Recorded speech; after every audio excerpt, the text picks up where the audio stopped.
मैं कहीं भी क्लास ले रहा था, वीडियो के नीचे एक ही कमेंट आ रहा है, जब से ये स्कैम वाली आवाज हमने उठाई है पिछले 1 महीने में, हर तरीके से हमने कोशिश की, ट्विटर आंदोलन किए, एसएससी को मेल कराए और फाइनली फिर हमें जब लगा कि अब बात कहीं बनती हुई नहीं दिख रही, तो 24 तारीख को हमने हाई कोर्ट का रास्ता पकड़ा।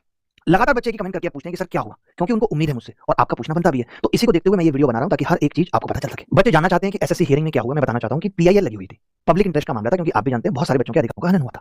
हम सुप्रीम कोर्ट नहीं गए क्योंकि वहां पे अभी आपने बिहार वाले मामले में देखा होगा, ऐसा बोल दिया गया कि भाई आप कोर्ट की हायरार्की को बाईपास मत करो, पहले आप हाई कोर्ट जाओ। हाई कोर्ट में रिलीफ नहीं मिलता तो हम तो बैठे ही हैं। और एक फायदा इस चीज का ये भी होता है कि अगर आप डायरेक्ट सुप्रीम कोर्ट चले जाते हो और वहां पे आपकी सुनवाई नहीं होती तो आपके पास कोई और ऑप्शन नहीं बचता, जैसा आपने नीट के मामले में देखा। तो हाई कोर्ट जाने के पीछे वजह यही थी ताकि अगर हमें हाई कोर्ट में रिलीफ ना मिले तो हम आगे भी जा सकें। वैसे ये जो मामले होते हैं, ये इनका जो जुरिडिक्शन कोर्ट है वो कैट होता है, सेंट्रल एडमिनिस्ट्रेटिव ट्राइब्यूनल। अब मैं आपको पूरी बात एक एक करके बताता हूं। 24 तारीख को पिटीशन लगी थी, पीआईएल लगी हुई थी।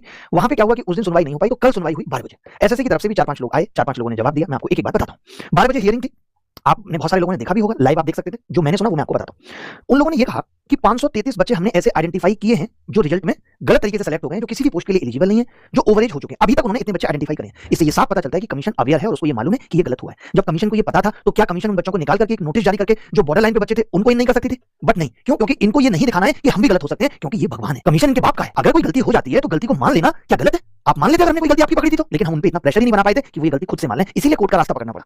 और ऐसा इन्होंने वर्बली बोला है। तो कोर्ट ने इनको यही कहा जब इन्होंने ये बात कही कि हम ऐसे बच्चों को बाद में हटा देंगे।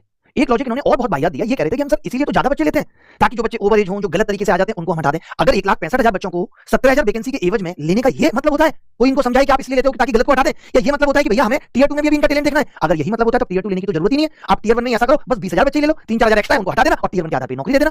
ये कितना खराब लॉजिक था। आईएएस का भी एग्जाम होता है, अगर 1000 वैकेंसी है तो 2,500 लोग इंटरव्यू देंगे, उससे 4 गुना लोग मेंस में बैठेंगे, उससे 4 गुना लोग प्री क्वालीफाई करेंगे। एक सिस्टम होता है। आप कह रहे हो कि गलत लोग आ जाते हैं इसलिए हम ज्यादा बच्चे लेते हैं। ये लॉजिक दिया एसएससी ने कोर्ट में। सोचिए, और सोचिए इतना कुछ इनको पता चलने के बाद इन्होंने एडमिट कार्ड स्टेटस जारी कर दिया, वो भी उन बच्चों का जो किसी पोस्ट के लिए एलिजिबल नहीं है, जो ओवरेज हो चुके हैं। आप सबको पता होगा पलास वाला मामला, आप देख सकते हैं कि पलास का status of admission certificate for combined graduate level examination tier 2 आ चुका है। सागर में इनका एग्जाम है, एप्लीकेशन एक्सेप्ट हो चुका है, ये किसी पोस्ट के लिए एलिजिबल नहीं है, ये ओवरेज हो चुके हैं और उसके बावजूद भी इनको टियर 2 देने का मौका मिल रहा है। और ऐसे कितने बच्चे होंगे आपको लगता है? आप ये देखिए, दीपक शारदा जी, और अलग-अलग शिफ्ट में ये एग्जाम हो रहा है। इनका 20 तारीख को है और इनका 18 तारीख को है। इतना कुछ बवाल हुआ, आप ये इतना भी नहीं कर पाए कि अकेले पलास को ही रोक देते हैं?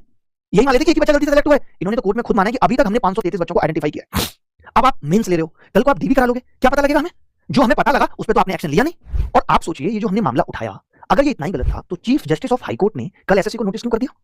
उनको भी लगा कि कहीं ना कहीं कुछ तो गड़बड़ है। उन्होंने पूछा भी उनके लॉयर्स को कि इनकी ग्रीवेंसेस को आप कैसे कंसीडर करोगे?